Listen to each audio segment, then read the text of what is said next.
Before we get into the information, let me express my extreme outrage, everybody, because the video is at just about 2 hours. I started recording on Friday the 17th, and I was recording again today, and that added about another 3 hours to the production. I got it all done and was going to go back and do editing. I think after editing it probably, because there was a lot of times when I wasn't, when I was looking for videos and things, so there was a lot of things that could be edited out that had nothing to do with the production. So we probably would have been at about maybe 4 hours and a few minutes or something like that. So I got it all done, finished, excellent piece of work, all of that. Put it into the editor to add it to the previous 2 hours, and the audio was jacked up. It literally sounds like somebody turned the speed up, like you running a tape, I was so disgusted. So I lost all those hours, man, and all that information. I was trying to get it's Wednesday night. It might be Thursday already. But I was trying to get it done and get it out to you so you'd have time, to watch it between now and Friday. And maybe Saturday we would get a live stream in. Maybe Friday, depending on the view count and stuff like that. But certainly Saturday at the latest. So I'm done, man. But what I'm going to do is I'm just going to release what I did do. Just know that it's incomplete. And then when we're together live, I will just try to fill in that information, because this was really an excellent expose, everybody. I must tell you, I have to say so myself.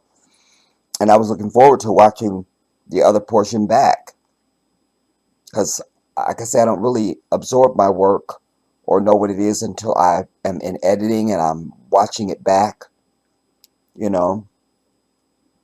Um, and as you know, I speak from the heart, so that's gone forever, because even when I revisit the information, it won't be the same, because I've already said and expressed.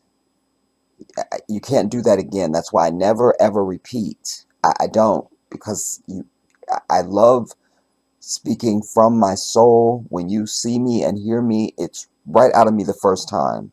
Like, that's it. That's when it's the purest. That's when it's the most powerful. You know.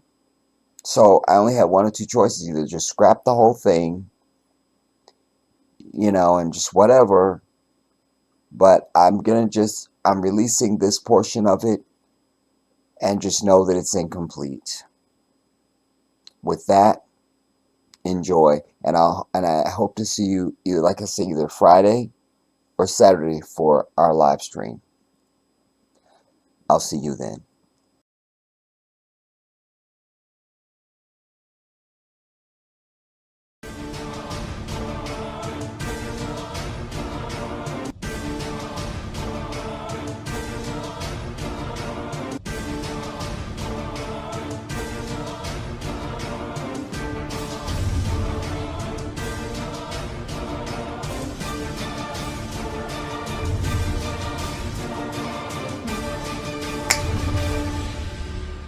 What's up, everybody? This is the Jedi.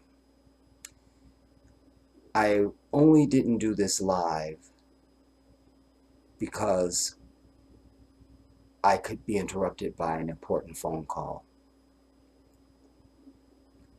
and just the drama that would mean. I want to say that the first clip that I want to share with you is what provoked me to do this video. Um, I've I've collected so many clips to share with you about this ongoing genocide upon the Palestinian people.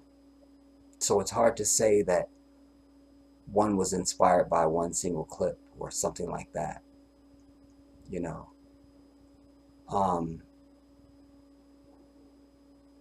This is also a time that all Black African people on the earth, first and most importantly, and then anyone else who is not white after that, should begin to contemplate the truth of the statement that the white man is the devil on the earth. That every single war is from white people. Every single one.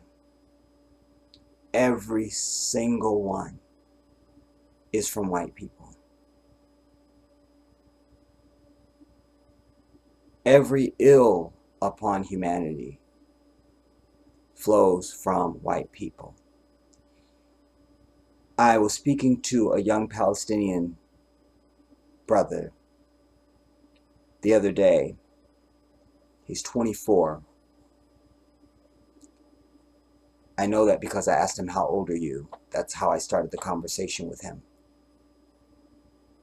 And I first wanted to impart my condolence, if you will, my humanity to him. And then I began to preach to him. And among the principles and things that I was sharing with him is that fact. That the white man is the devil. But most people who aren't black, and even if they are black, if they don't live in America, certainly, they don't really feel that deep truth about white people. I was looking at a video from Wodemaya, the Ghanaian brother who goes all over the continent bringing Africa to the world. But there he was in Brazil. And one of the things he was pointing out is that is the largest black nation outside of Africa. And of course, they have their own history with this white devil, with slavery and colonization. But at one point, he was specifically asking people that he was interviewing, about racism. And they were saying how all the whites have the best jobs, all the whites have the wealth, there's fewer of them in the country than everybody else. They're the minority, but they run everything, and how life would be better for all of them if white people weren't there. And they shared their personal experiences, day-to-day stuff of their interaction with white people. One young brother that he talked to spoke about how he said even when they don't do anything to you, you can just walk past them or see them anywhere and you can see it in their eyes. You can just feel it in them. His statement was so powerful, and I may show you that. I don't know if I saved that video or not. If I didn't, just at some point I'll give you the reference. It's a really good piece outside of that. And Brazil is a very beautiful place, and they showed where Michael Jackson shot the They Don't Care About Us video. Ironically, they don't care about us. And I proclaim that Michael was speaking about white people because he went to an all-black nation to proclaim they don't care about us. He could have did that anywhere. He's specifically talking about white people. And then the second video that he did, because there's two videos for that song, where he's in the jail, and that's black prisoners. And I feel like there might have been some Latinos. So Michael was trying to tell us white people don't give a shit about us. We know that. I'm glad he knew that. You know. But it is the truth.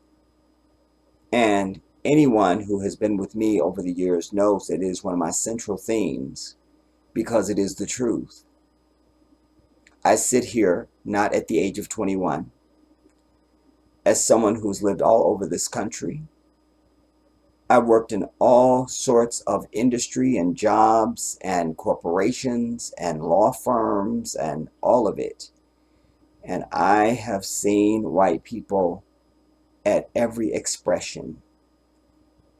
These are my findings. I know what their propensities are.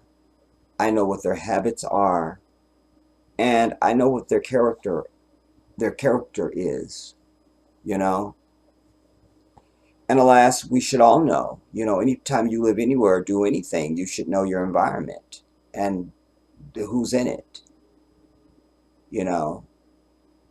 Black folks are real good at this in our own communities and stuff like that.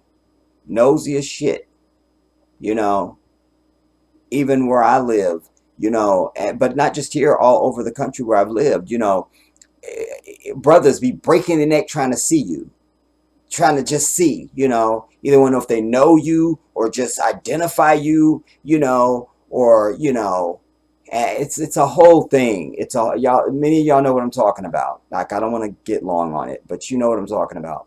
But I wish our people would do that with white people, you know.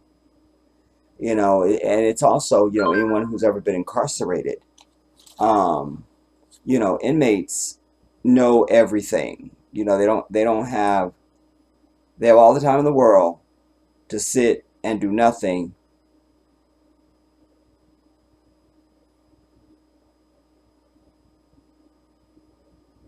And this is not the call I was expecting.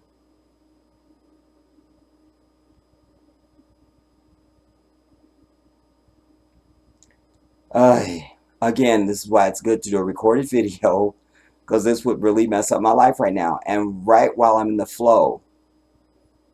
Uh, all right. I'll just do a transition here. It'll be nothing for you, but it'll probably be a minute for me. So I'll just put a transition here, and I'll be right back.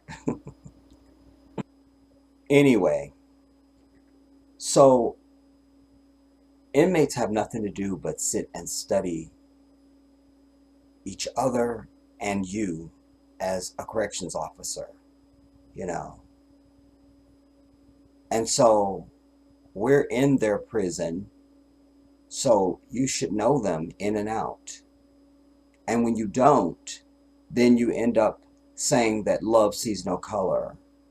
And you end up in interracial relationships and all the other nonsense, you know, and you're taking them for friends. And, you know, this is clearly a sign of immediately that someone has no idea who they're dealing with. It's like if you walked in and saw somebody playing with a pack of king cobras, you would know they must not know these are venomous snakes. They must not know, you know. But this indeed is an opportunity for people to A, wake up, and B, for the message to be made available to people who hadn't contemplated, who still think that things just happen, but they're not contemplating who is making it happen, who are the orchestrators behind the scenes that are making it happen, and not always behind the scenes, out in the open even, you know. But before I go any further, I first want to play this clip for you, and then I'm going to talk about it on the other side. Let's go.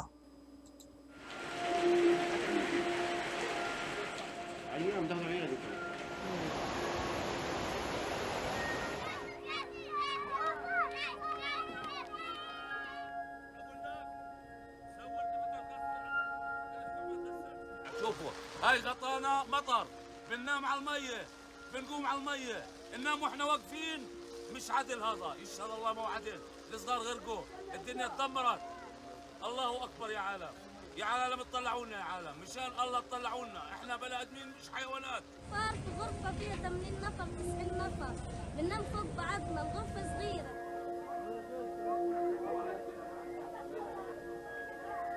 اليوم صبحنا الساعة 6، كل الخيمة هذه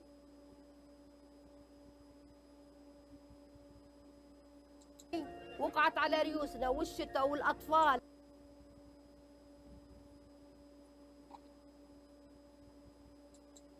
زي ما انتم شايفين المية، شوفوا الأرض كيف، يعني كلها ده في يوم واحد. كيف باقي الأيام إيش بده يصير معانا؟ لا يوجد معانا مكان نروح له.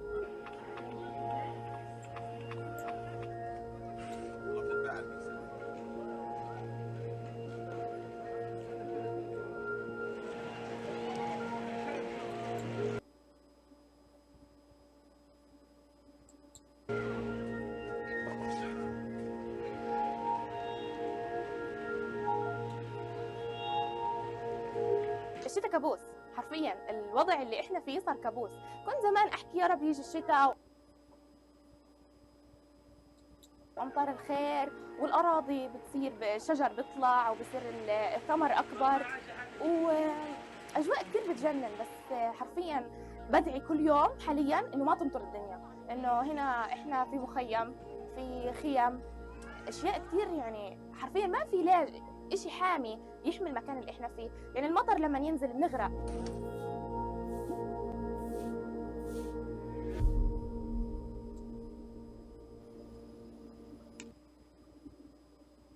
When I first saw that, when I saw it off to the right, because I was watching something else,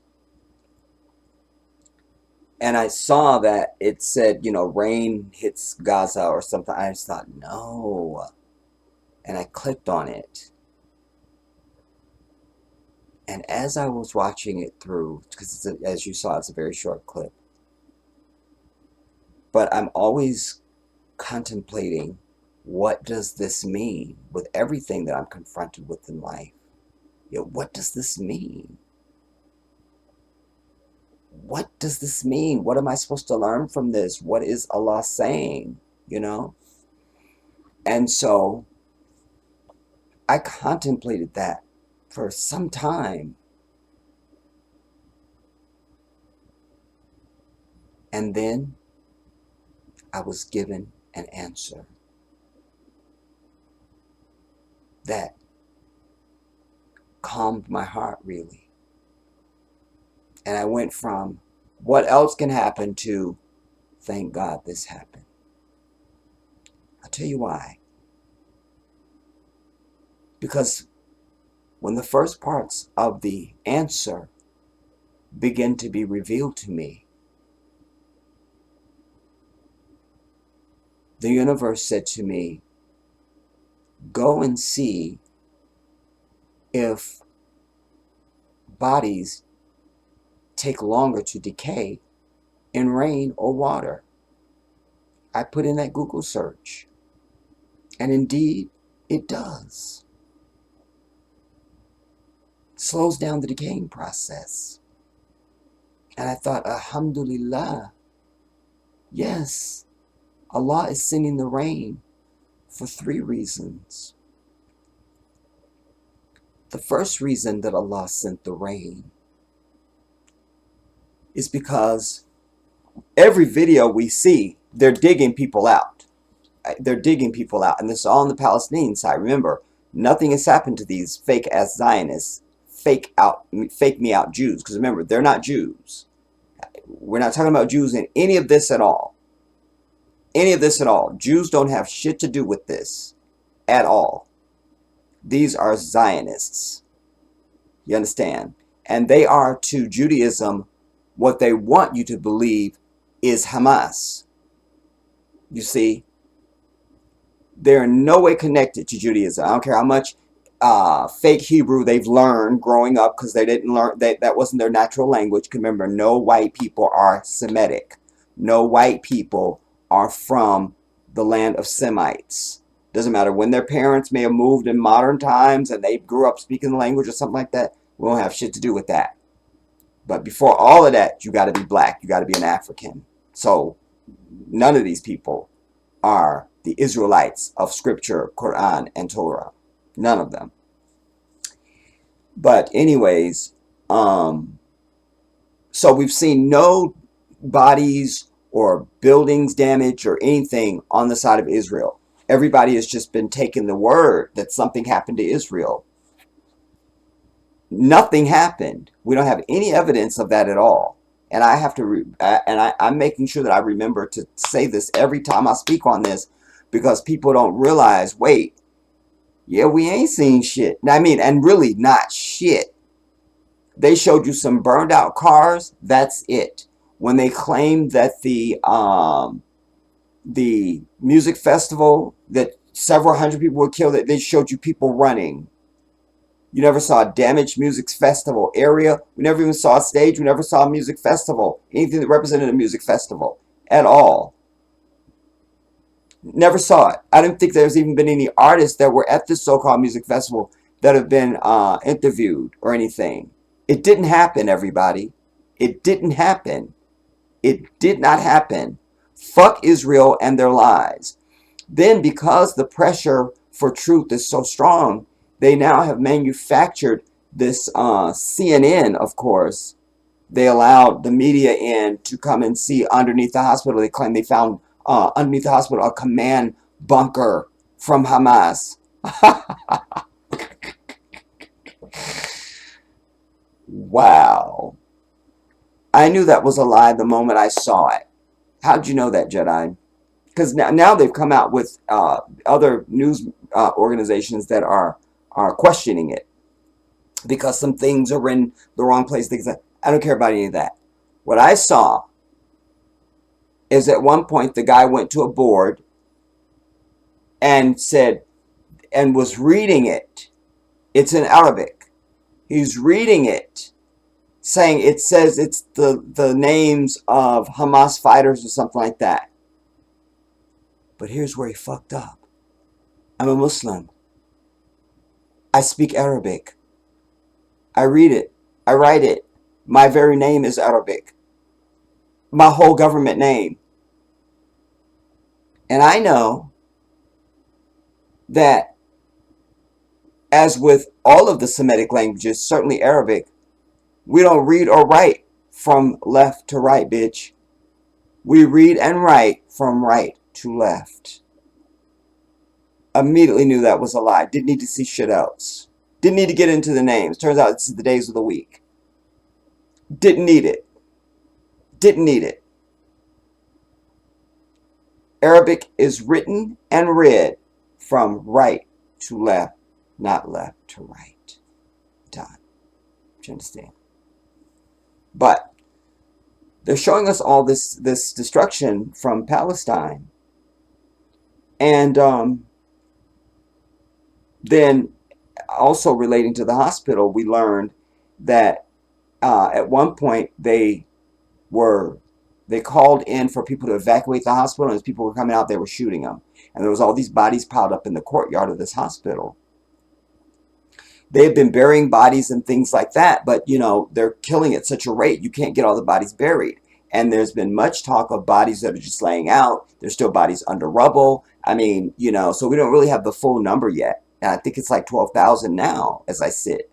But what I'm trying to get to say is that in that moment that the universe began to reveal the answer to me, that Allah allowed me to have this, the first inspiration that was sent to me was go and see. I wasn't even thinking about bodies, but the inspiration said, go and see if rain And water slows down the decomposition process of bodies. And sure enough, it does.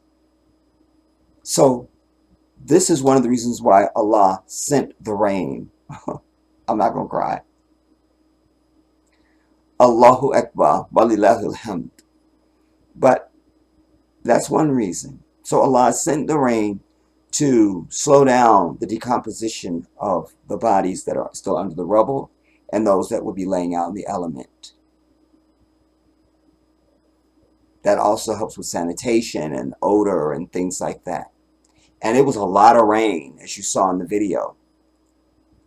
The second reason that Allah sent down to me of why He had sent the rain was because you remember that one of the first things we learned is that these white devils, these unholy demons, we're not calling them anything other than that. White unholy demons. Fuck all their claims of holiness and their chosen people. No white person is chosen by God for anything. Let's just be very clear. And no prophet or book has ever been sent to these people. I've proven that. I've shown it. And you want to prove me wrong, go and find the prophet and the book that was sent to white people. I'll just wait. I'll just wait. I'll just wait until I'm 90 because you're not going to find it.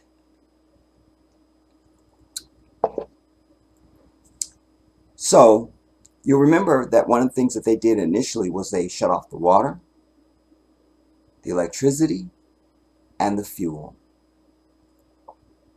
We heard about people rationing water, taking so many sips per so many hours just to conserve water.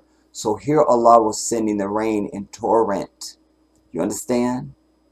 Allahu Akbar. Subhanallah. I'm doing way better now than I was when the revelation came to me, y'all, because I was in tears because it was so clear to me. And I was so grateful that Allah was giving me the answer so soon, you know. So that's your first two reasons. Slow down decomposition of the bodies, to provide water for the people. You saw the brother was out there just showering in the water. It was so plentiful. And also when I saw that, I was thinking, wow, I would kill. Because even when it rains here, I've never been in the type of rain that you would be able to have that much that you could just drink it with your hand or something. I would love to finally be able to just catch enough rainwater to just drink till my belly is full, you know. I dream of that. I don't think that's ever happened in my life, you know. I've caught rainwater and stuff like that, but you can't really ever get enough. And usually where I stay, even when I was back east, I mean, you can't just catch enough, it don't seem like. But as you saw, there's water everywhere for this brother was out there just, I mean, it was pouring off the thing, you know. So he was sending the water for them to drink. And remember, this is predominantly Muslims. So we pray 5 times a day. We have to do what is known as wudu. We have to wash for prayer. You'd like to have water for that, you know. Allah has provided that if there is no water, you can use fresh earth. So, you know, you could dig down a little ways and, you know, that would be fresh earth and you could just do that in the places where you don't have to inhale. So Allah was sending this for those 2 reasons. And the third reason was to bring joy to the children. وأمطار الخير والأراضي بتصير بالشجر بيطلع وبصير. That really got me. Because the kids were just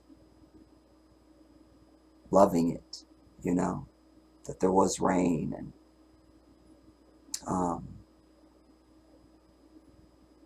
Allah does everything for a reason, everybody. I've told you, everything is for a reason, you know, that our Maker does. Everything in existence has a purpose. And what we know as Muslims, because Allah reminds mankind all through the Quran, when He mentions things, there are signs for those who are wise. There are signs for those who study. There are signs for those who question. There are signs, there are signs, there are signs. And he has said that his entire creation is a sign for us. All of it. So I knew when I see rain, before I go, damn it, man, let me sit and ponder, why would this be? You know, like, do we really need rain now on top of everything else in the last we did? And the other thing the rain did that I only just got right now, so I'm saying it to you, it took the dust out of the air, you know? A lot of dust is being caused from the rubble of buildings and things like this, you know? And so there certainly was, you know, a benefit there, man. Wow. That gave me hope. But I need you to know this. The situation is dire, everybody. We know that, Jedi. No, I'm going to tell you it's really dire. And I'm going to tell you why. You know. And even before I get into the dire of it all, you know, let me say this.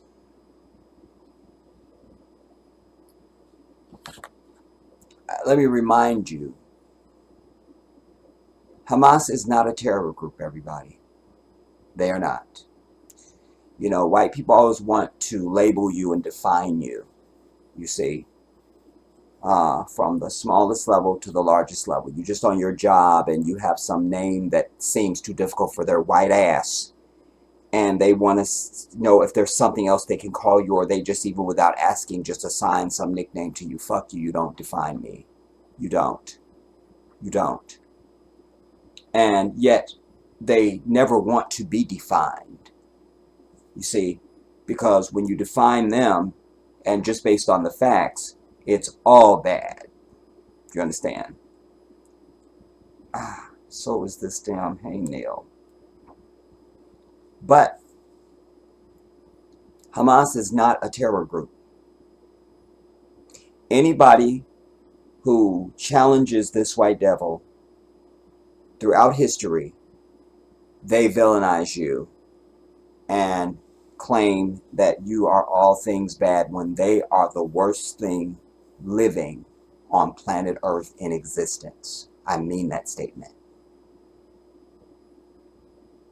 And sadly, I'm not, you know, famous, or, you know, anybody that would be called up to be on any media program, because I would live for them to ask me, do I denounce Hamas? I can't wait to answer that fucking question. I'd be like, first ask me if I denounce Hamas. Quick, ask me. Like, before they even get to who I am and introducing me and giving my little, you know, bio and stuff. No, quick, ask me, do I denounce Hamas? Ask me if I condemn them. No, bitch, I don't condemn Hamas. I celebrate them. Because just because white people have said they are bad, I don't need to believe that. They told us Saddam Hussein was bad. I never sat down with the man and had tea. I never prayed with him. I don't know. He's probably a great guy. You understand? Osama bin Laden, who was a FBI asset and a CIA operative and whatever else. You see, but suddenly he's a terrorist. He's the worst thing that ever lived. I don't believe you. Because I've known you my whole life, and you are the devil. It's like Muhammad Ali said when they wanted him to go to Vietnam. He's like, I don't even know them. He couldn't say opposer. I love you, Muhammad, Reem of Allah, brother. I love you so much, man. Forever, I love you. But being from Kentucky and being that just how he was, you know, he goes, I don't need to go and fight no Viet Cong. You my poser.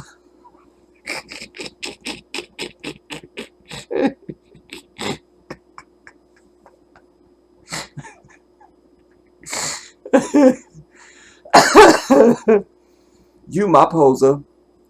And he went down the list. And that's how the fuck I feel. You're the devil, bitch. Don't tell me about Hamas or Hamas's mama. You're the devil. You. You're Hamas and everybody else. Indeed, they are a democratically elected entity. And most of the Palestinians supported them when in their election because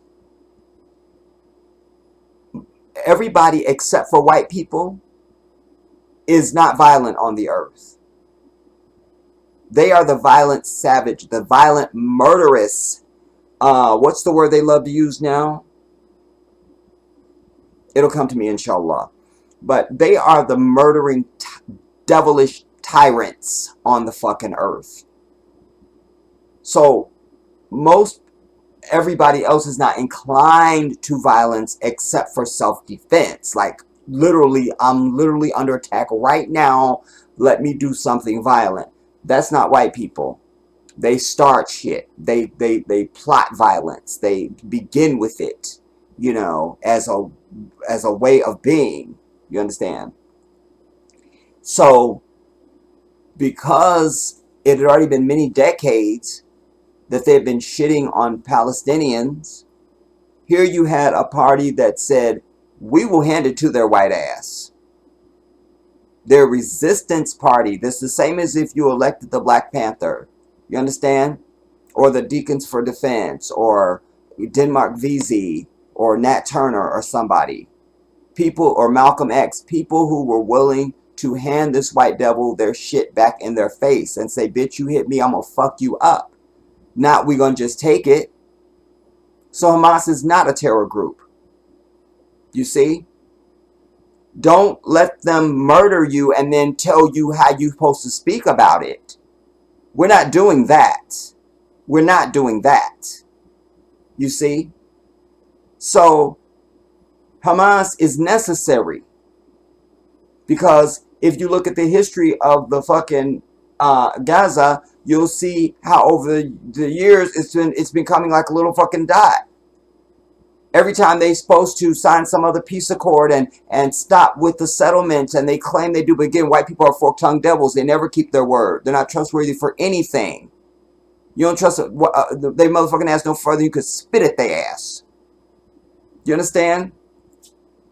And then they would publicly be saying, oh, we're withdrawing the settlements. And then secretly they would be telling the Palestinians, oh, you can't have this land because it's for agriculture or it's government research or whatever. And then they would suddenly see in a couple weeks, they would see some fucking more white devils moving in and setting up houses and shit on that land. Like, wait, I thought you said that was like, you see, nah.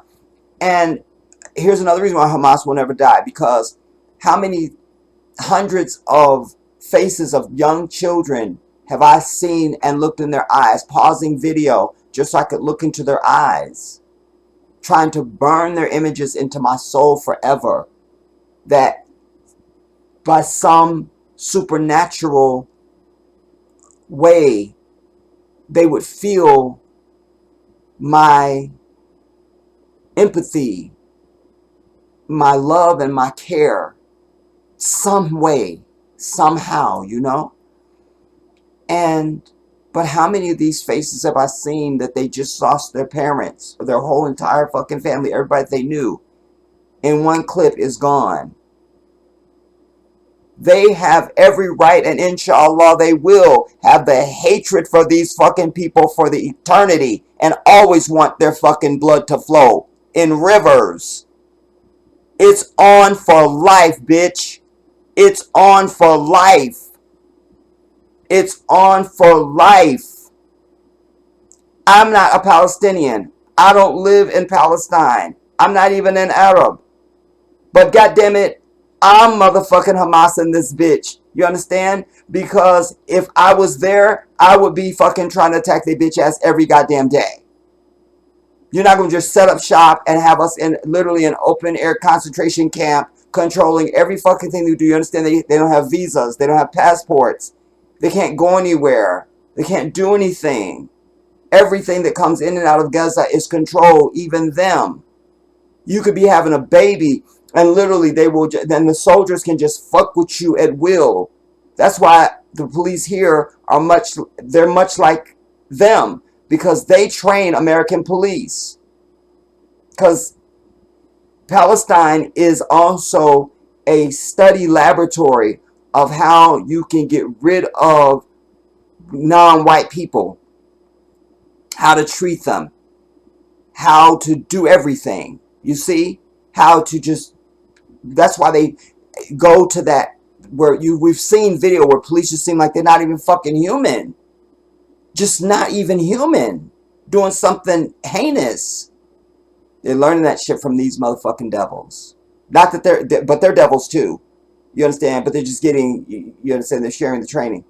But they literally, there's babies that have been lost because they see the woman is in labor. The family, now you got to try and be nice and shit.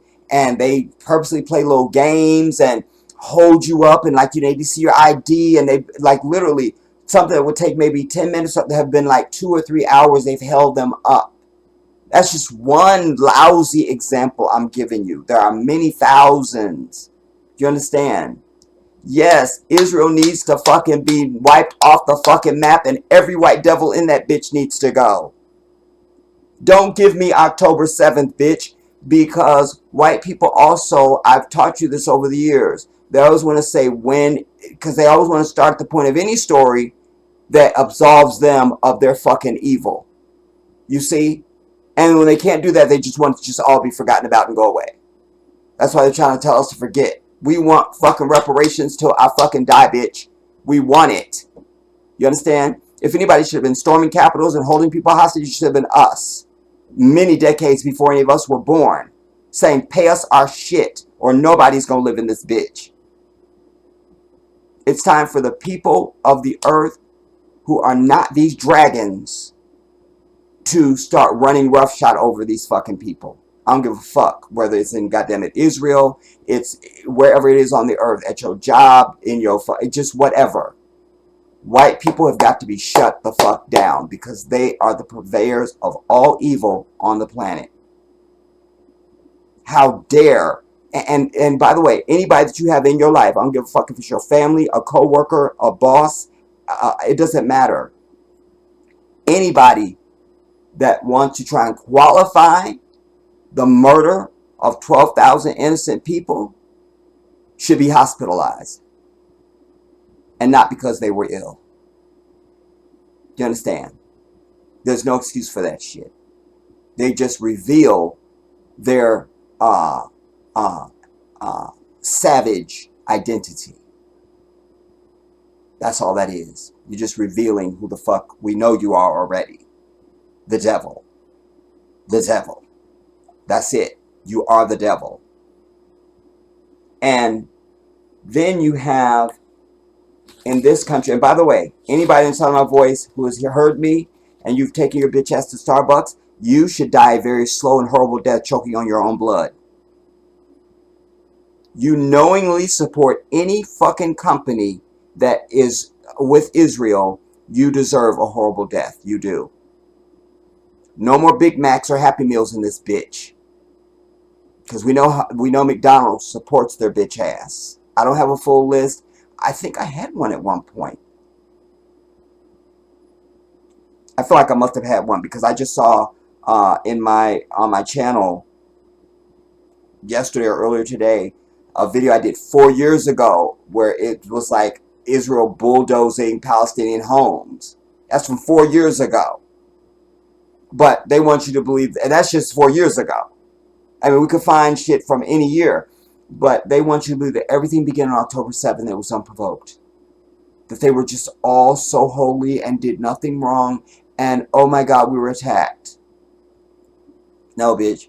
There's no Israeli that should feel safe sleeping at night, ever. You know, in the videos that I had you go and watch in one of our last sittings, one of the things that was covered was back when there was this epidemic of suicide bombings that were happening in Israel.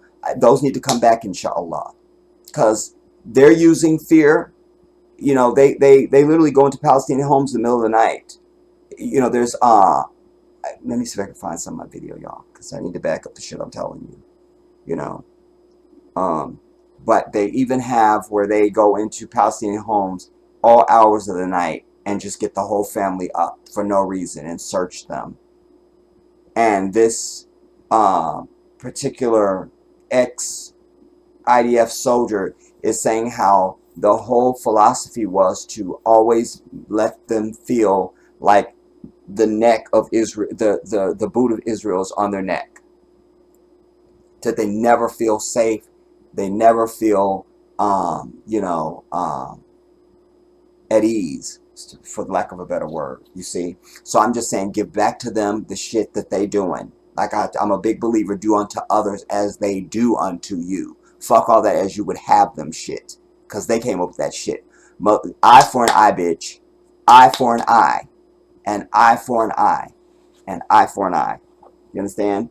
So, you've killed 12,000 Palestinians. 12,000 Israelis need to go. That's just what's righteous. You understand? And stop thinking that you have to only go by what they say is lawful and righteous. Fuck that. Every soul comes to earth knowing what's right and wrong. And the only way that you don't bow to that is you deliberately want to override it or ignore it. You see? But it's the natural way that what I just said is even right. Well, if y'all kill 12,000, we should go and kill 12,000 of your bitch asses. And yet we haven't seen a single Israeli body. Haven't seen it. You know, they'll for propaganda, they'll show up some picture of some bitch that was supposedly killed and she was raped and oh my God, where is the bitch at? Where is she? I don't see her. So it didn't happen. It didn't happen. Or they show some little kid a picture. Again, a picture, bitch. Show me the fucking body. Show me you pulling somebody out of rubble like I'm seeing the Palestinians around the clock. Show me that. Because it's nothing but people running into hospitals with people with limbs missing and people that are dead and babies. And I mean, it's just constant, constant, constant. I brought you the reporter who is outside of the hospital. And since then, I've seen his friend, his co-workers, co-reporters doing another story from that same evening. One of them interviewed this little girl who was so articulate, and I think I may have, let me start looking for these damn videos, y'all. But that guy, remember, he learned while he's on the air that while he was on the air, his colleagues had just been killed. It happened while he was on the air, and he found out while he was on the air. And he just broke down. He was just like, this stuff that we wear is just for slogans. It don't mean shit. It don't protect us. We just waiting to die. And he literally started taking off his vest that says press on it and the helmet they wear and all that. It was such a profound moment, And you think about, like, what would you... just to be in a state where it's one thing to know that you're going to die someday. That's one thing. But to know that any minute now, I'm definitely going to die. Like you're literally feeling concussions from bombs and heat and seeing shit collapsing and exploding and bodies are being trafficked past you. Like, people just that you were just with 2 seconds ago just got killed. Like, death is on you right now. It's so, like, in your face. Like, any moment now, it's going to be you. What must that be like?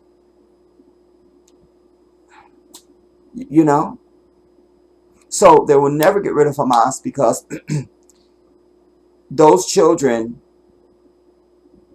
rightfully should hate the fuck out of them for all eternity and want revenge. Want revenge. And you killed indiscriminately, and we will kill indiscriminately. Because you're all guilty by default. Because if you're not, then you should be someplace speaking up, or you should be leaving the fucking country. And that you didn't means that you agree, and therefore you are worthy of death.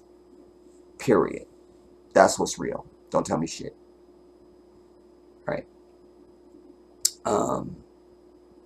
And I may have to do something else because this kufi is just trying to run away from my face.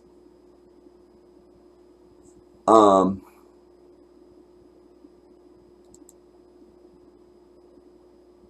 now a young Palestinian girl. She is Ragad Mahmoud. Ragad, thank you so much for joining us today. So, as a Palestinian young girl, tell me about your feelings as the Israeli attacks on the Gaza Strip continue, and you are a displaced person from the central areas of the Gaza Strip. Okay, of course I can tell you. Like now, the world can't see anything that's happening now in Gaza. Just now, there was a harsh bombing around here, and you can see behind me lots of ambulances like getting the wounded and martyrs. As for me, I got out of my neighborhood since like around 5 days. And because of that, there was around 20 harsh raids around our house, and you can imagine that it's only 20 or 50 meters all from our house. There was no doors, no windows, not anything, not a block on a block. So you can't live there. There's nothing there.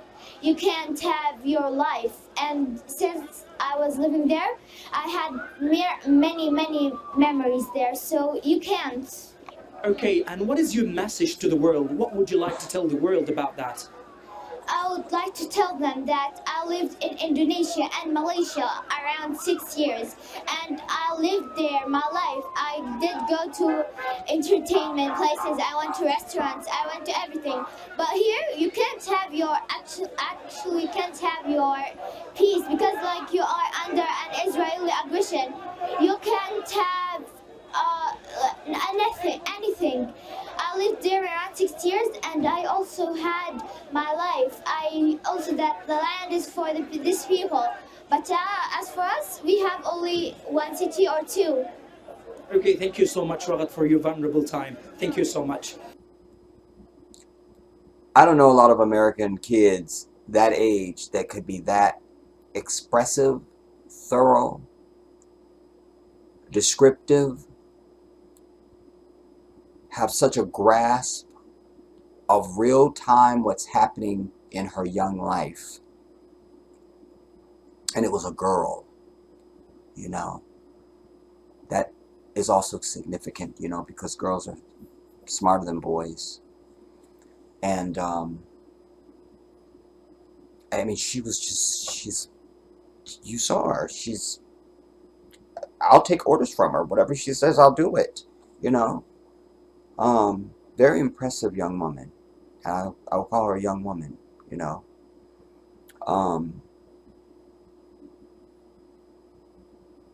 But that is someone who is already so aware of what's happening, and she will have no hesitation and feel no sorrow when there is finally the slaughtering of these fucking dragon-ass demons, dragon-ass white demons in Israel. No one can have sympathy for them. There's nothing else to call this other than a genocidal slaughter of Palestinians. They tell them to evacuate to the south. As soon as they evacuate, they bomb them. They go to the north, they bomb them. They go to refugee camps, they're bombed there. They go to hospitals, any medical center, they're bombed there. Schools, they're bombed. They bombed several UN schools and other UN facilities, like UN, United Nations shit. You understand? These people are the devil. I'm clear about that. Until I stand before my maker, Ya Allah, and he says to me, you were wrong, my slave. Then and only then will that be changing. I'm very clear. The white man is the devil. No one else on earth. Well, let's just go on a tiny list. Let's see if I can just, I'll get my pen so that maybe it'll help me to think. Okay, this works.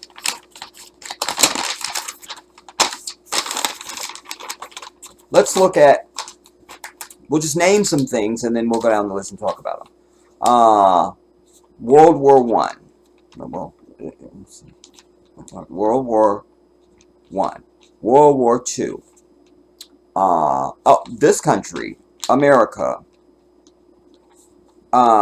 Brazil, Haiti, Africa, Libya, same thing but different. You know what I mean? Um, us, black people, GMO food, um, um, chemical weapons like anthrax and shit like that, bioweapons, Ebola, AIDS, COVID, um, prostitution, poverty,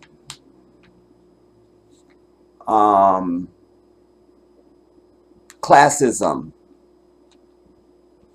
racism, um, uh, atheism, because they fucked up the revelation from Allah so completely that you literally have people so confused with the 40,000 denominations of Christianity. Literally a real number. If Christians didn't know that, you're not a real Christian. You should know there's literally 40,000 denominations of Christianity, so you don't agree on anything. But that is precipitous of white people. You understand? We don't even get into the millions that were killed in the Congo and in Rwanda and in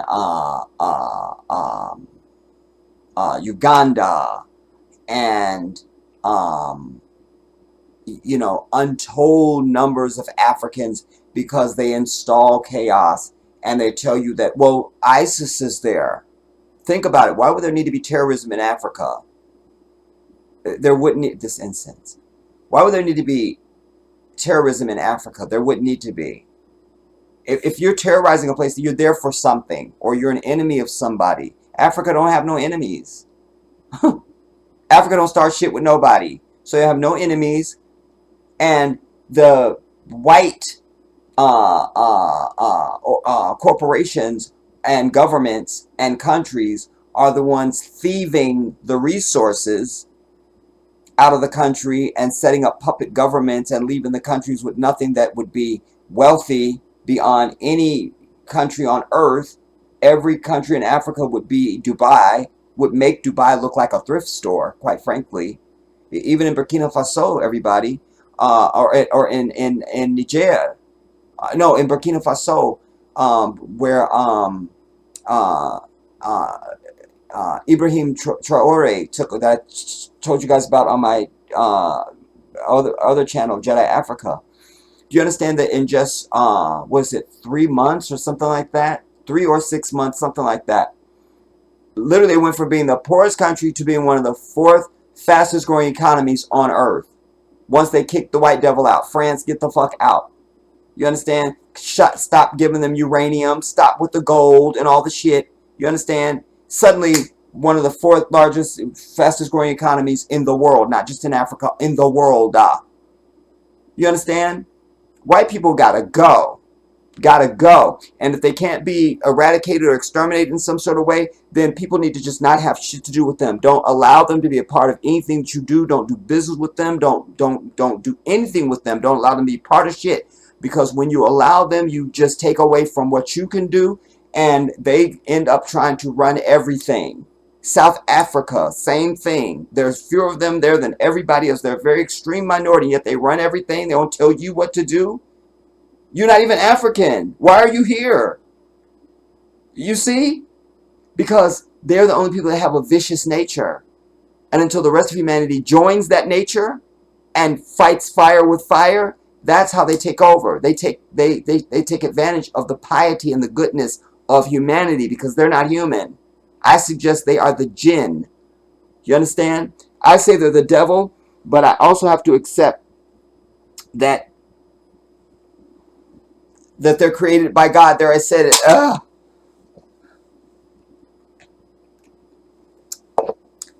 I have to. I have a choice. It's not my choosing. Because Allah has said to us that He has created every living thing. So the fact that they live means that they must have been created by Allah. But then the only way I can reconcile that is then they must be the jinn,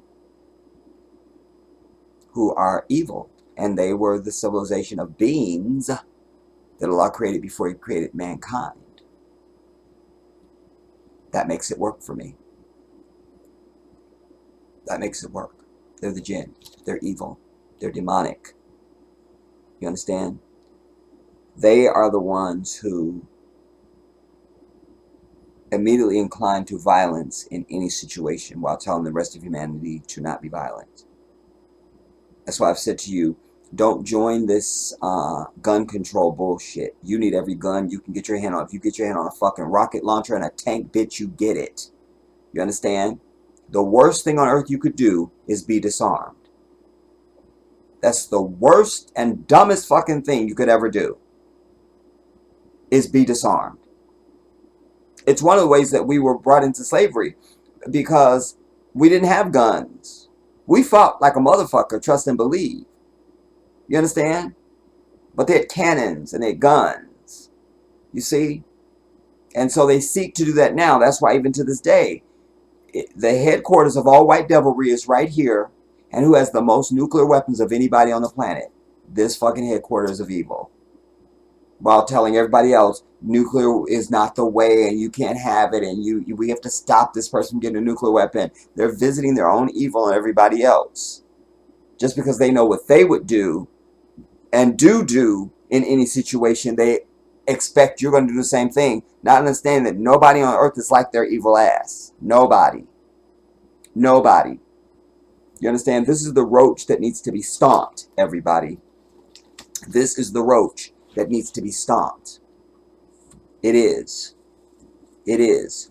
What else can we name? Any assassination, goddammit. Any assassination. Like on earth, period. I don't care where it happened. Any assassination is white people. Any assassination. Any and all assassinations, white people. Breakdown of the family. You see, lack of discipline upon children. You understand? This gay bullshit. This is all white people. All this shit would never exist if they didn't exist. None of it. None of it. Africa would be one continent right now. Not 54 countries. Be one single thing. Africa. If white people did not fucking exist. We would know our lineage and our ancestry if they didn't exist. You see? This is the problem on the earth, is these people. I'm very clear. I'm just trying to use my life force to try and get as many and as much of humanity to understand this truth and wake up to it and go, epiphany. Wow, that really is the truth. That really is the truth. That really is the truth. You see? Of course they would fucking support Israel, because this is why this is not the land of Native Americans, whatever we want to say they were. You understand? Because their white ass came here. You understand? So, just like this was not America before their white ass, if the Palestinians give up and had given up over these decades, then this place called Palestine would be a thing, a relic of the past that they would eventually erase from history as if it never existed. And is it just like you have Central Park in New York? That's not Central Park, bitch. That used to be a thriving black town that belonged to us. And it was not called Central Park. You see? This is how they do. They're the hiders of history, deniers and hiders of truth. I know what they are. I know what they are. But I want to say this before I go any further. I want you to know in this hour, everybody, that your strongest weapon, hear me, you think there's nothing you can do? There is. Your strongest weapon, there's several things you can do, but one of them, this is the strongest thing you can do, is to make what we call dua, or supplication, to Allah. You understand? Fuck all that in the name of Jesus shit, because that doesn't get you there. Because it doesn't matter how much passion you put out, the moment you say in the name of somebody else other than the one who created, then you just insulted the very divine, who holds all power over everything, including your next breath. So you make supplication, get on your knees, prostrate, whatever position you want to do. But you supplicate and you ask, you speak directly to the one who created you. And you ask him to send his wrath on these demons, swiftly and viciously. And you ask him to send comfort and peace to the hearts of the Palestinians. Send safety and protection to them. You see, this is the strongest weapon you have right now, and you have it. You have it. You have it. You have it. And as I said to you in another sitting, and I brought you video of this, a mashup of people who were reflecting the wildfire now, because so many people are interested in Islam. Because the Palestinians are showing up and embarrassing every Muslim on earth right now. They're showing us all how it's really done. When it's all on the line. They're showing all of us what it means, what it looks like to stand and to still be faithful. Subhanallah. Wow. You know, if you can't understand that, then let me put it in an analogy that might be a little bit more palatable for you. You know, you can be doing anything. Let's say you're a great dancer, you know, and then, oh my God, Michael Jackson walks in and does anything, and you realize you need to take your ass back to the house and practice. There you thought you had it. And he just came in and just collapsed the earth. Man, I got work to do. So you take your ass back to the house. You know. Or you think you're a sprinter, or you run or something, and you just think you're it and nobody could touch you. And Usain Bolt goes past you at 150 miles an hour. As if you're standing still. And you realize, I thought I was a #1 track star. I thought I was. And then you realize suddenly that you are not. This is that. For all of us faithful, dedicated Muslims all over the earth, we will all tell you, all 1.9 billion of us, the Palestinians really showed us up. And are showing us up. They are. SubhanAllah. And indeed, they're showing up all people of faith, quite frankly. Not just Muslims. Because to be steadfast and to be faithful and trusting in Allah, when literally bombs are going off around you, when dozens of members of your family are laying under rubble, and you're now the only one left.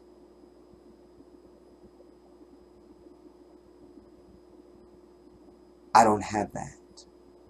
I can be very honest. I don't have that.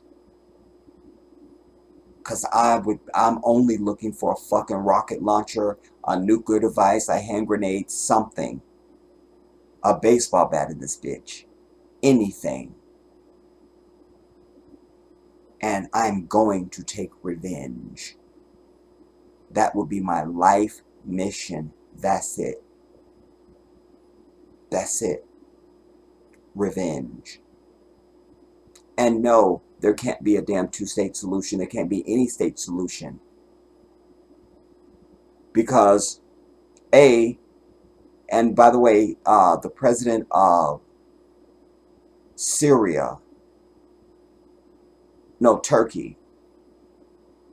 Turkey, has pledged to help rebuild Gaza whenever all this is over.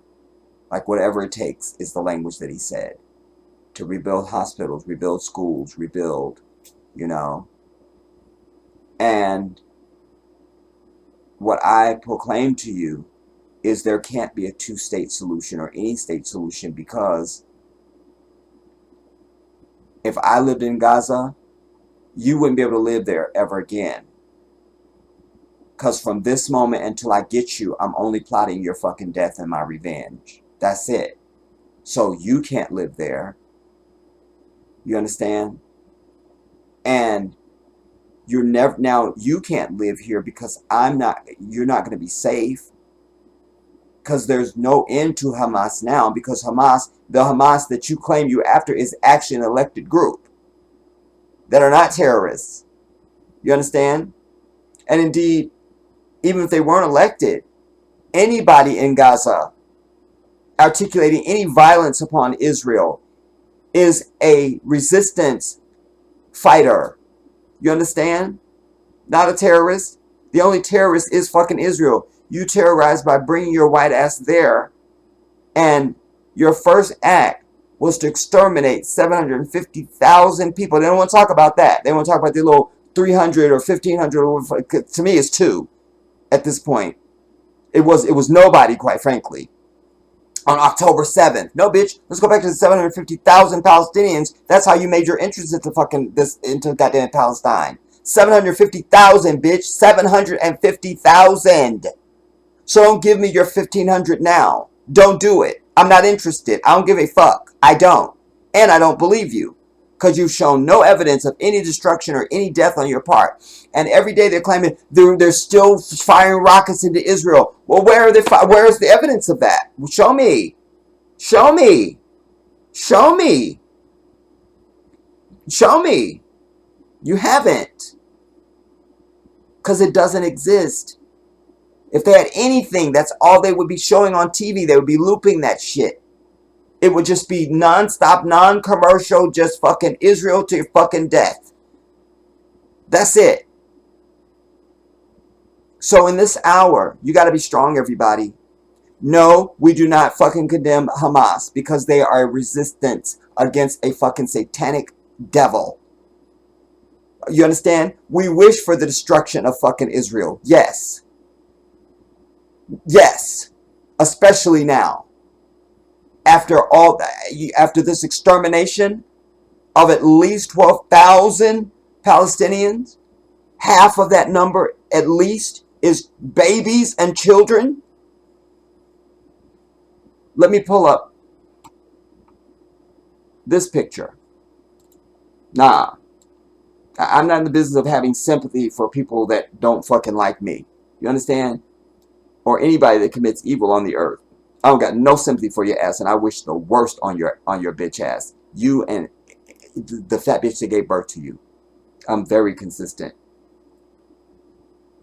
Because they turned off all the fucking power.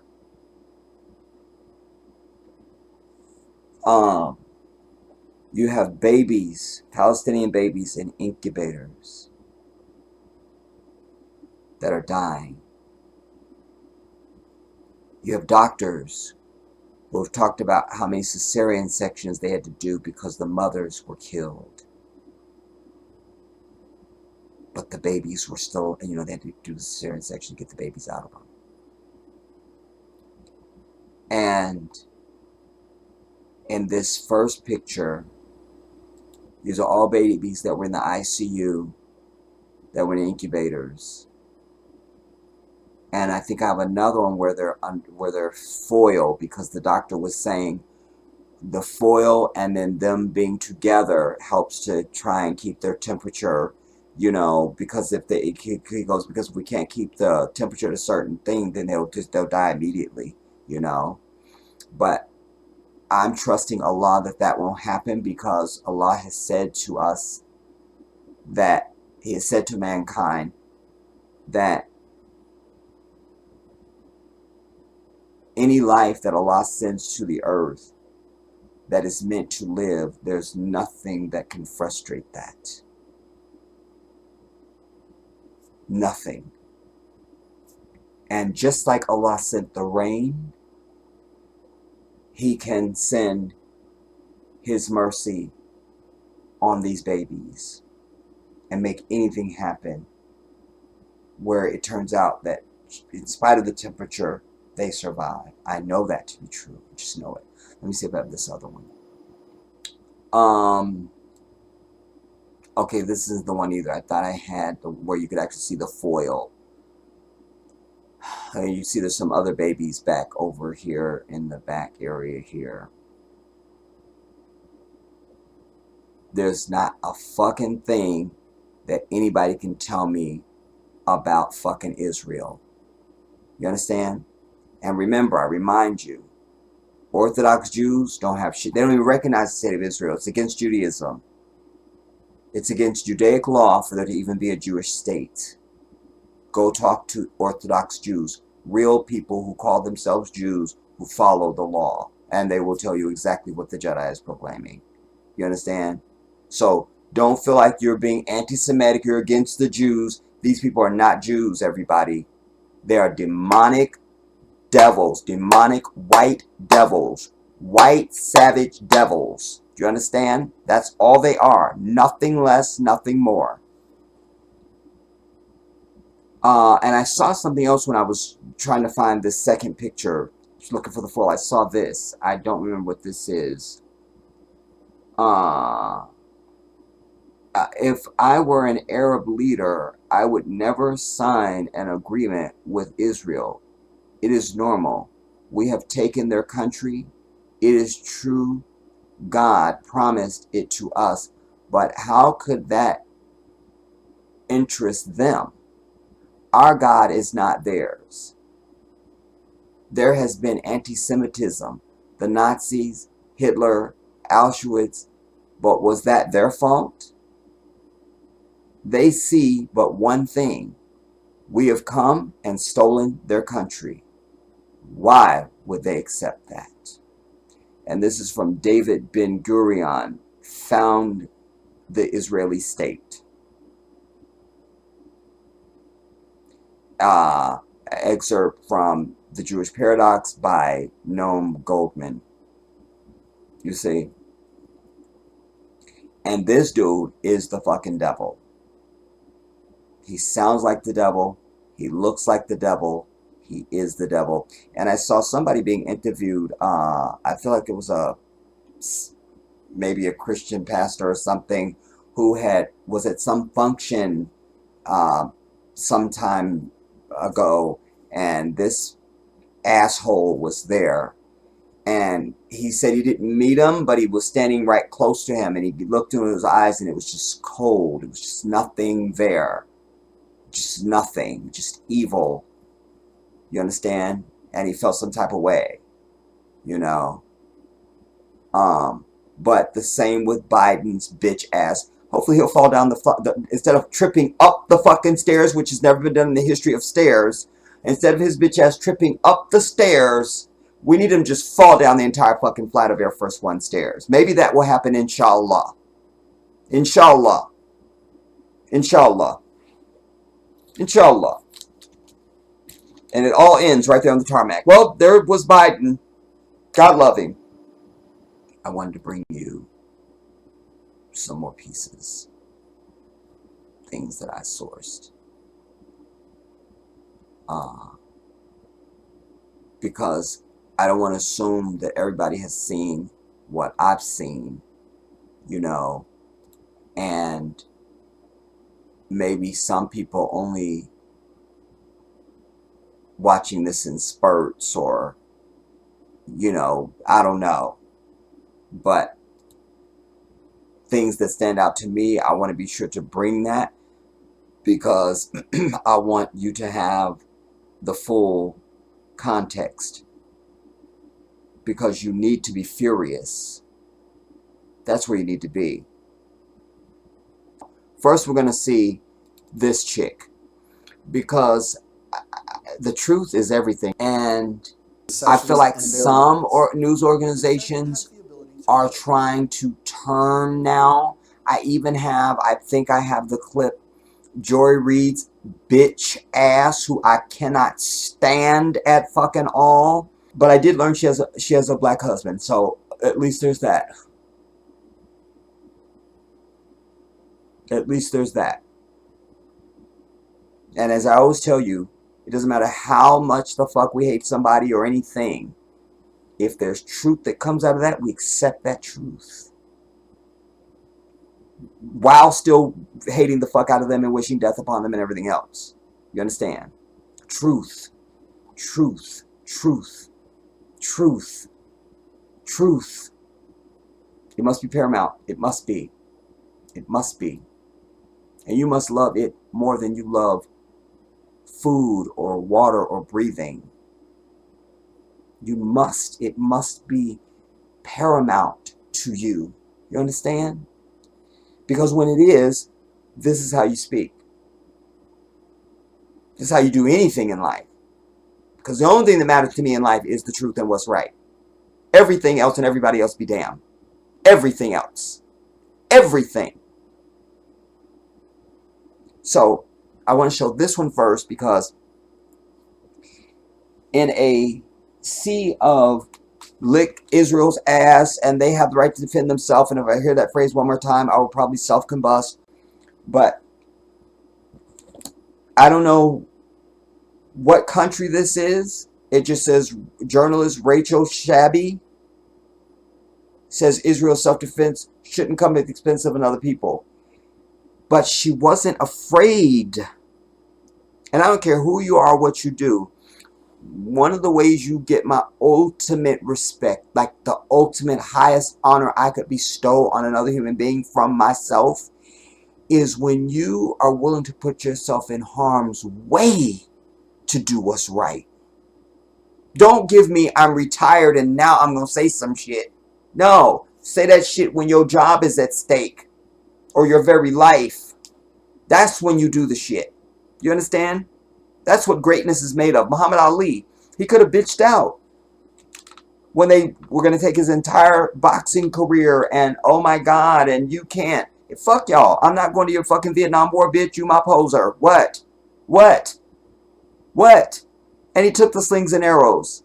But he kept his dignity and he kept his principle. That's a victorious man right there. You understand? Oh, that's my king, y'all. That's one of my kings. That's one of my kings.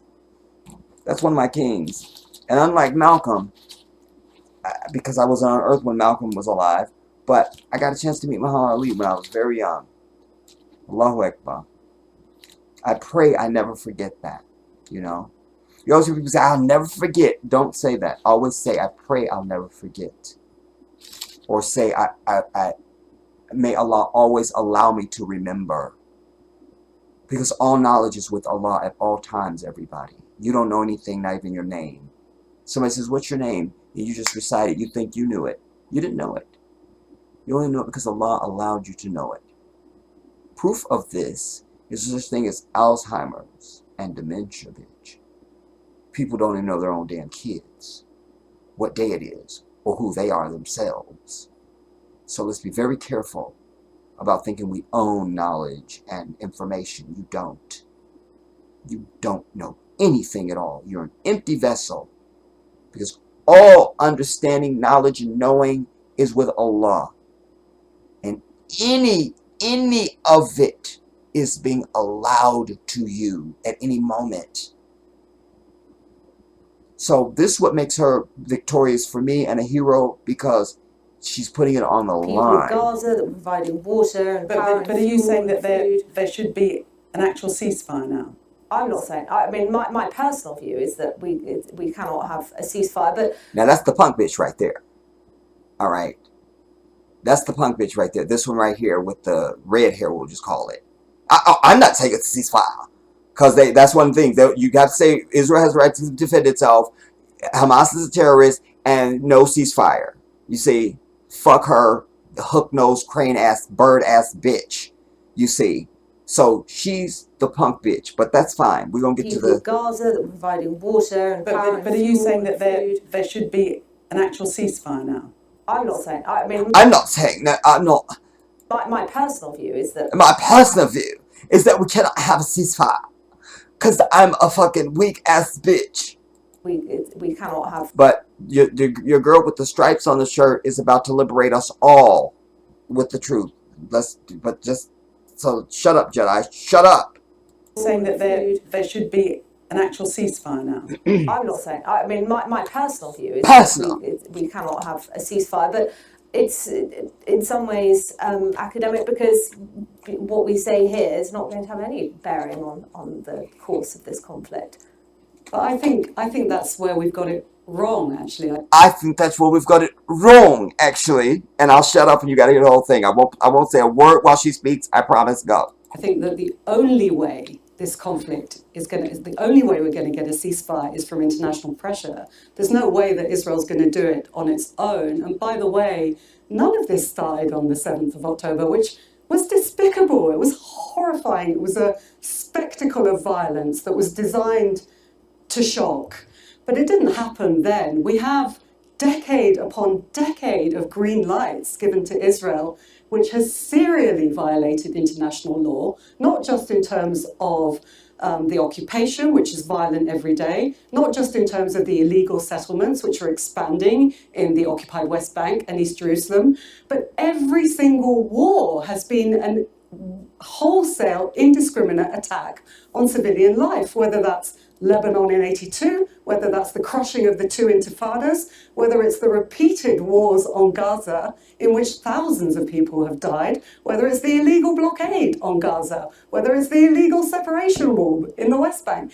Every bit of this has happened because of green lights, endless green lights given to Israel by the international community, which has been to the detriment of Palestinian life, but ultimately hasn't been kept Israel safe either. So you don't believe that Israel has a right to self-defense? That's not what I You said. don't believe that it ought to stamp out Hamas, which is a terrorist organisation prescribed as such by the UK and the US government? I'm saying that this awful attack on the 7th of October. I'm saying that a people's right to self-defense cannot come at the expense of another people and their right to life and their right to the most basic freedom that every human on this earth yearns for.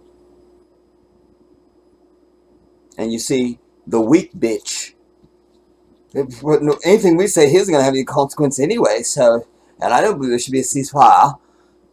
But then you come right through with, so you don't think Israel has the right to defend itself? Bitch, you just hear what I just laid out a whole history for your dumb ass. Is the coloring in your hair affecting your brain now, Chrissy? Is there something you want to tell the viewers? Is there just if there's something, did you want to make a special, because just, you know.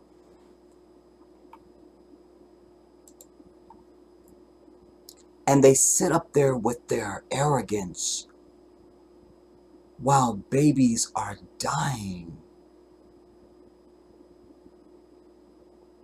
My brother, Muhammad Hijab, Rahim of Allah, was on Piers Morgan. And he was ready. And he brought pictures. Do you understand? And they were blurring them. I'm hoping there's a version out there where they didn't blur the shit. Because I'm not for that blurring shit. You know, you have one arc of life, everybody. And at some point, you're going to be a casualty, some type of way. You're going to be a dead fucking piece of meat somewhere. So don't give me, I don't want to see it and I don't want to see it. Fuck that. You need to see it. Seek it out. But that clip was so liberating for me. Oh, it was delicious. That it's everything. It was everything. I need to go to this because Mike Tyson's bitch ass, who's claiming he's a Muslim,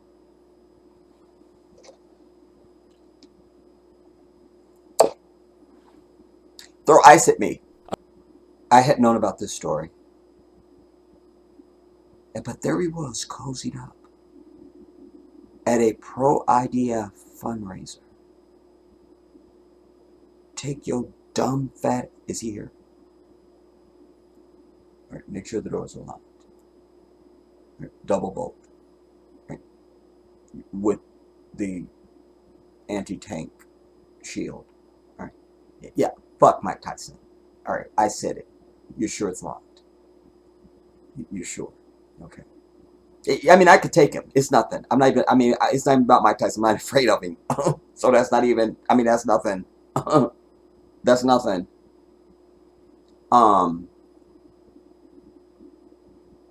It's a sad thing, and I'm really not so much more condemning him in the way that I would, because I'm showing him some grace, because Mike Tyson has not had a normal life. Before you get to boxing, there's something wrong upstairs with him. And by the mercy of Allah, in the last many years, he's been able to find some sense of normalcy for himself. He's kind of been, you know, trash thrown to the dogs. And then boxing happened, and he wasn't prepared for that, and he was very young, and yes, there's a few things. There's not a lot of intellectual sophistication going on. You know, even how he physically presents himself, you know. He's a survivor. I have great respect for him, and I celebrate even, and have been relieved to some degree at where he's at in his life, you know.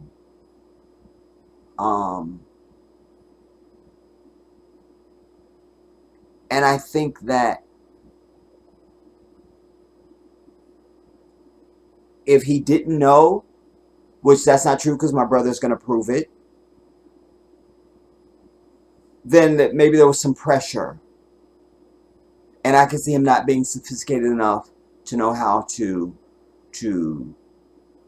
overcome that.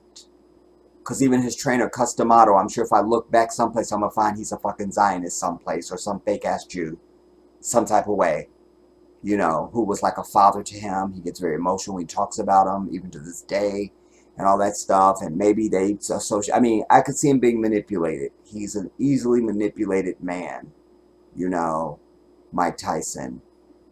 But I thought there'd be some value in you seeing this. It's not a long clip, so we'll just see how the brother sets it up. I was just going to show just the portion of Mike Tyson, but I think the whole story of it is worthy of your critique and viewing, and so we're going to do that, inshallah. Let me make sure my settings are what I think they are, everybody. Okay, yeah, they are. All right. See this now. Assalamu alaikum guys, and welcome to another episode of Smile to Jannah. Mike Tyson has been trending all over Muslim social media, nay, pro-Palestinian social media. Why? Because he was seen at a Night of Solidarity event organized by the Friends. There he is. There he is.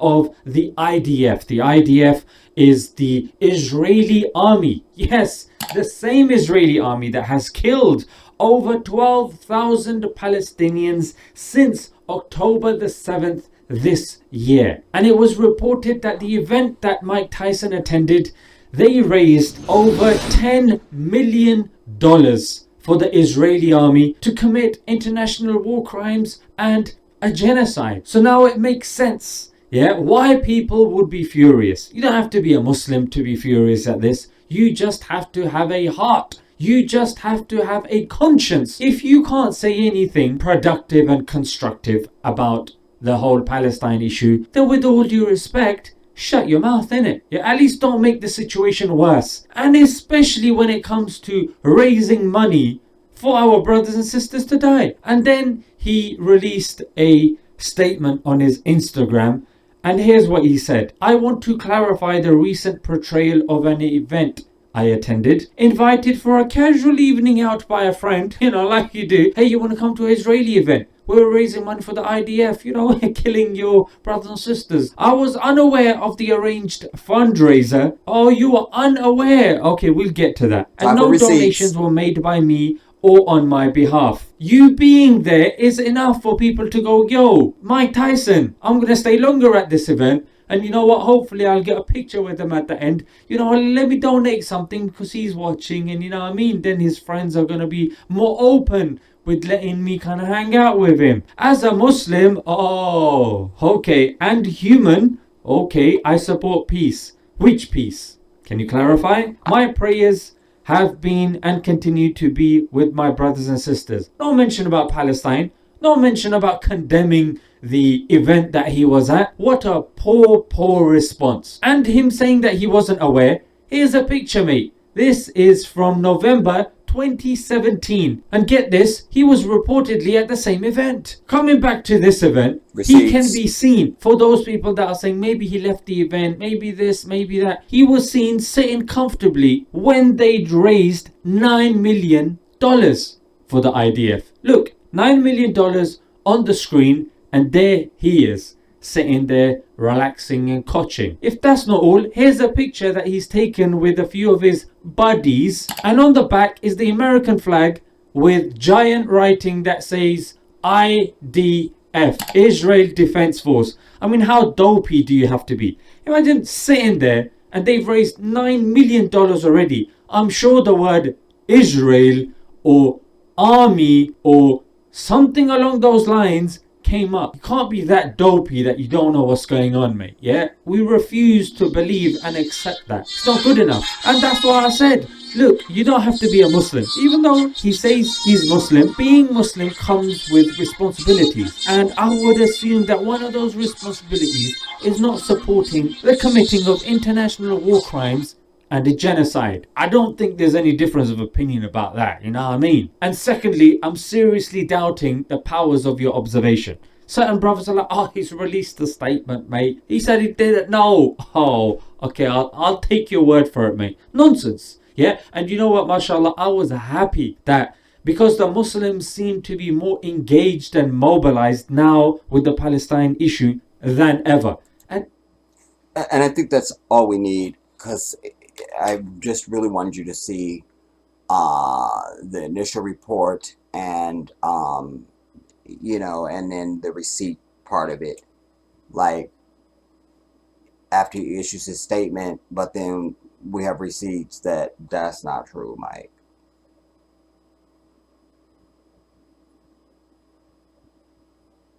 Plus, you didn't have no issue that when you got there, damn near everybody in the fucking room was white.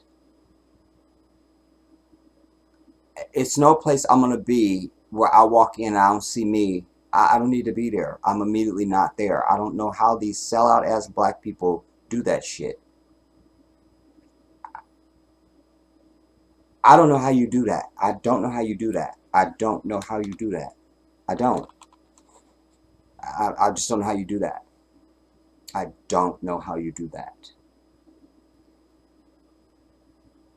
This one is important too. I wish I had shown it in succession with the chick that just spoke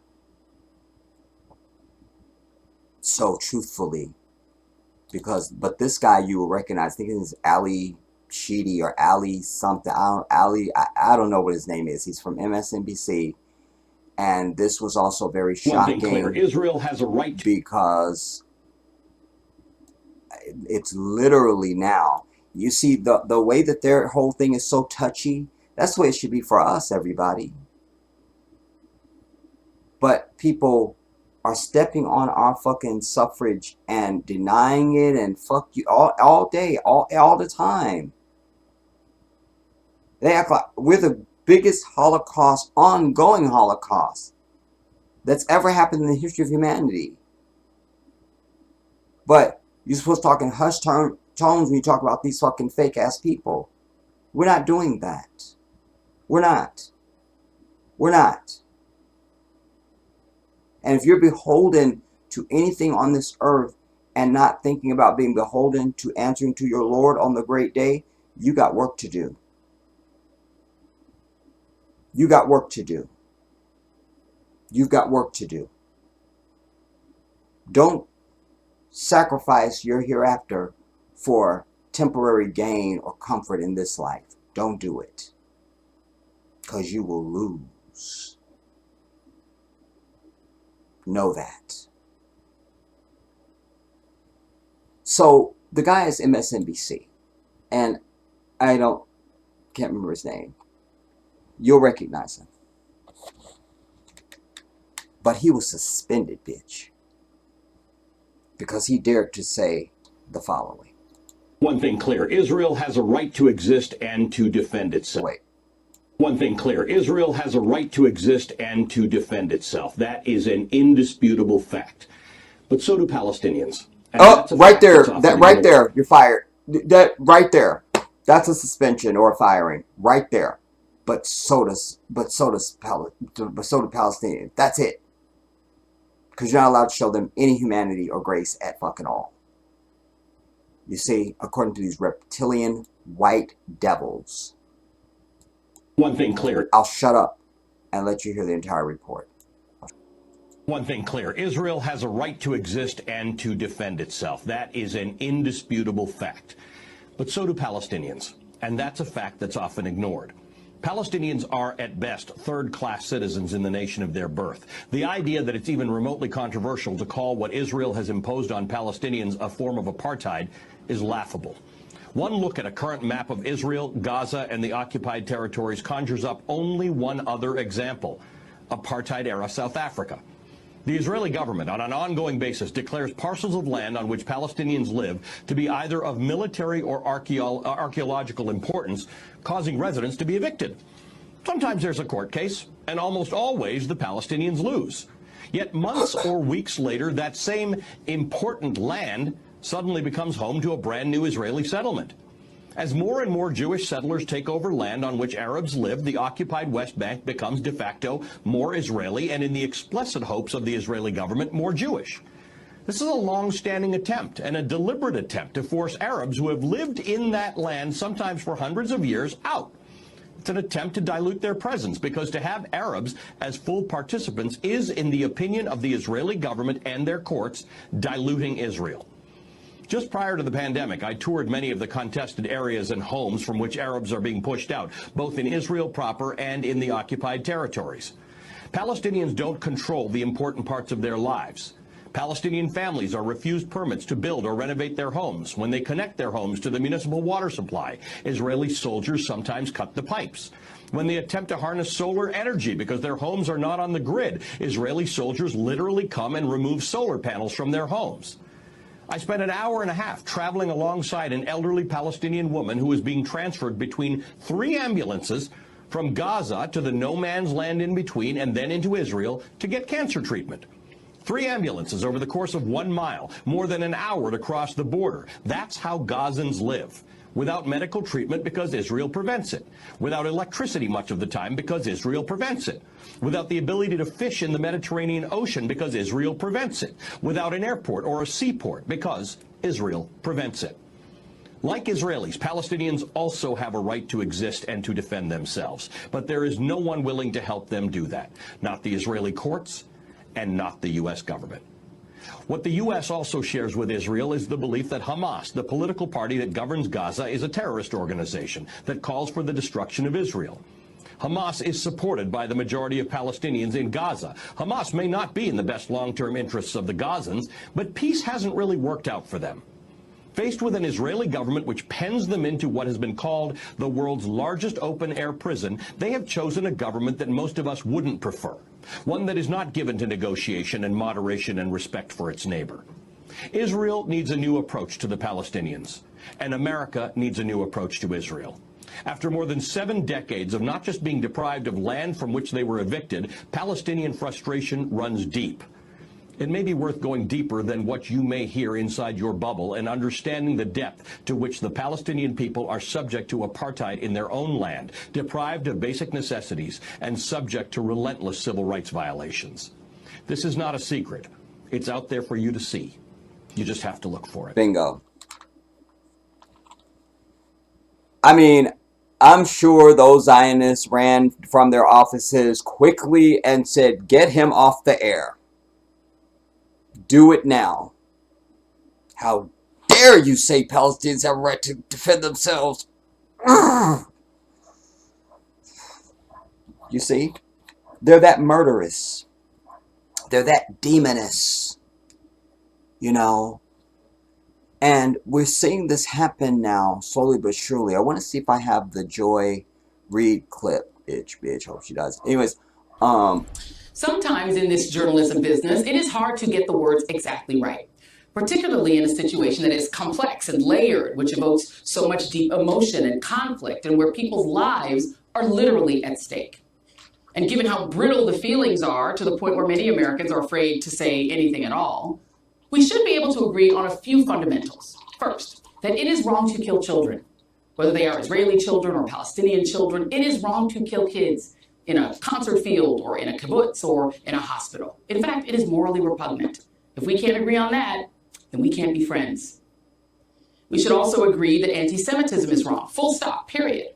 And it should horrify everyone that we're seeing attacks against Jewish people here and abroad, like the online messages threatening violence against Jewish students at Cornell University, or the anti-Semitic mob that stormed an airport tarmac in Russia, apparently searching for Jewish passengers on a flight from Israel, or the Heil Hitler message projected on an interstate overpass in Georgia. None of this is okay, needless to say. And no matter how you feel about the government in Israel and what that government does, that is not an excuse to take out your anger on individual Jewish people, whether they're Americans or Israelis or British or random passengers on a plane. Keep in mind, some of your strongest allies in your outrage on behalf of Palestinians are Jewish. They are protesting beside you and getting arrested with you at those protests. And many of them are walking around in shock and horror and fear right now because of October 7th, worried about their families and wondering who their friends are. Likewise, you can't judge every Palestinian or every Muslim or every Arab based on what Hamas did any more than you could have judged every American by the fact that some Americans elected a religious extremist backed wannabe autocrat, and now multiple indicted criminal whose MAGA movement tried to violently overthrow the government and still might. And again, it should be needless to say, being for Palestinians' freedom and staying alive does not mean you love Hamas or support them. The Hamas attack killed an estimated 1,400 people, including children, according to Israeli authorities. And as of tonight, the death toll in Gaza has topped 8. Again, according to Israeli authorities, no pictures, no images, no evidence, not shit, because it did not happen. Period. Say, being for Palestinians' freedom and staying alive does not mean you love Hamas or support them. The Hamas attack killed an estimated 1,400 people, including children, according to Israeli authorities. And as of tonight, the death toll in Gaza has topped 8,000 since October 7th, including 3,400 children, according to the Gaza Health Ministry. President Biden may say he doesn't believe Palestinians when they say how many of them have been killed. But reporting by news organizations like the AP, Reuters, the BBC, and our own reporters on the ground make it clear that the numbers of dead and the devastation in Gaza are staggering. The internet and some electricity have been turned back on, at least for now. And journalists and people in Gaza are still getting pictures out so we can see with our own eyes that the situation is dire and the violence goes beyond bombs. The U.S. is warning Israeli Prime Minister Benjamin Netanyahu to rein in extremist settlers in the occupied West Bank in the wake of reports of violence against Palestinians there. According to the Associated Press, a Jewish settler shot and killed a Palestinian man who was harvesting olives near the West Bank city of Nablus. This means at least 7 Palestinians have been killed by settlers since the latest violence broke out more than 3 weeks ago. With that as a backdrop, Netanyahu gave a war speech over the weekend that can only be described as a religious call to arms, citing a biblical reference when saying, quote, "You must remember what Amalek has done to you, says our holy Bible," unquote. He's in all black. And for those not familiar with the biblical term Amalek, here is the relevant quotation from 1 Samuel 15:3. "Now go, attack the Amalekites, and totally destroy all that belongs to them. Do not spare them. Put to death men and women, children and infants, cattle and sheep, camels and donkeys." Which does not sound like self-defense. Frankly, it sounds a lot more. But Islam is supposed to be so violent, and oh my God, none of this is in the Quran. None of it. Why is Christianity so violent, everybody? Why is it so violent? And also, why is a fake-ass Jew quoting the Bible and not Torah?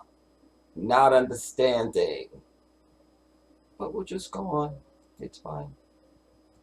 The Amalekites, and totally destroy all that belongs to them. Do not spare them. Put to death men and women, children and infants, cattle and sheep, camels and donkeys. Which does not sound like self-defense. Frankly, it sounds a lot more like a call for genocide. Israeli jets. She dared to use the word genocide. Her career is over. Oh my God.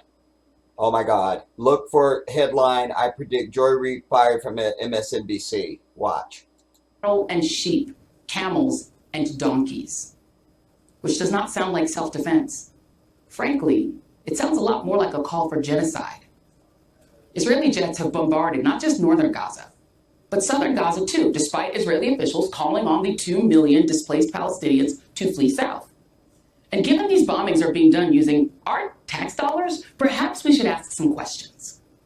For example, how does bombing a densely populated land strip filled 50% with children constitute self-defense?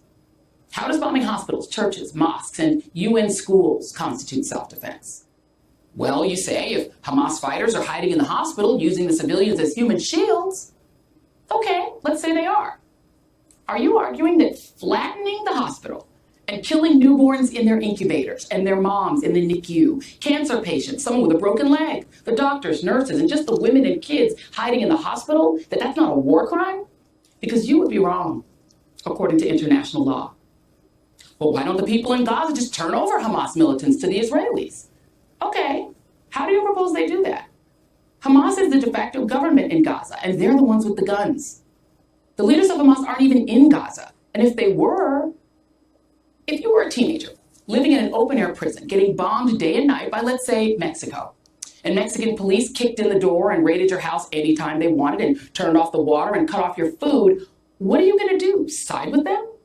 Help them while you're dying? That's like asking why black folks don't help or trust the police. Okay, but after 9/11, we bombed Afghanistan in self-defense? Yeah, we did. And did that put an end to Al-Qaeda or get bin Laden? No, it did not. Because like Hamas, bin Laden wasn't in the country we were bombing. President Obama got him 10 years later in Pakistan, using special forces and without bombing scores of kids to death. Bombing Afghanistan did buy us a 20-year occupation that got us more enemies in the Muslim world when we scooped people up on the battlefield and dragged them off to Gitmo. And when we threw in a gratuitous war against Iraq based on lies by a Bush administration that traded on our anger and our fear, the world rose up against us as we committed torture and tossed former Iraqi police and soldiers into makeshift gulags, and those prisoners later turned into ISIS. Oh, and the Taliban are back in control of Afghanistan. So again, what is the goal of mass bombing Gaza? Is it to find the people Hamas militants abducted on October 7? Okay, how? By flattening whatever shelter they're taking from the bombs? Don't you risk killing them all by bombing them with the Palestinians? Just some relevant questions. And trust me, people do want answers. Over the weekend, Protests erupted around the world with hundreds of thousands of demonstrators rallying in cities in Europe, the Middle East, Asia, Copenhagen, Rome, Stockholm, Kuala Lumpur. Scores took to the streets in the US, shutting down the Brooklyn Bridge in New York and a major highway in San Francisco. The call in each of these protests was for a ceasefire, a word that for some has somehow come to mean anti-Semitism and a lack of care about those who were brutally killed on October 7th, or even support for Hamas. So how then do you explain the family members of some of those being held by Hamas who are also calling for a ceasefire? And what would a ceasefire even mean? Well, it would literally mean both sides stop shooting. No more rockets into Israel, no more Israeli jets strafing Gaza. It would mean a prisoner swap negotiated by credible third parties, which sadly probably doesn't include us at this point. It would mean getting food, water, and medicine into Gaza and not pushing for 2 million Palestinians to expel themselves to Egypt or Jordan, likely to never be allowed to return. Right. Hopefully, it would mean tamping down the McCarthyism and the doxing and anti-Semitism and Islamophobia and anti-Palestinian racism in our own country and in Europe. And then somebody, anybody, actually working to solve the real problem, which is a 56-year occupation of the West Bank and Gaza Strip that has sparked and will continue to spark vehement and yes, even violent resistance. Amen. Whether Hamas exists or not. It's a lot to unpack. And sometimes it feels like an impossible conversation. But we need to have it anyway, today, tomorrow, and in the many days ahead. Today, Prime Minister Benjamin Netanyahu said a ceasefire will not happen in his latest speech, pointed at an international audience. What that means for the region, the US, and the world is next. That was fire. That was fire.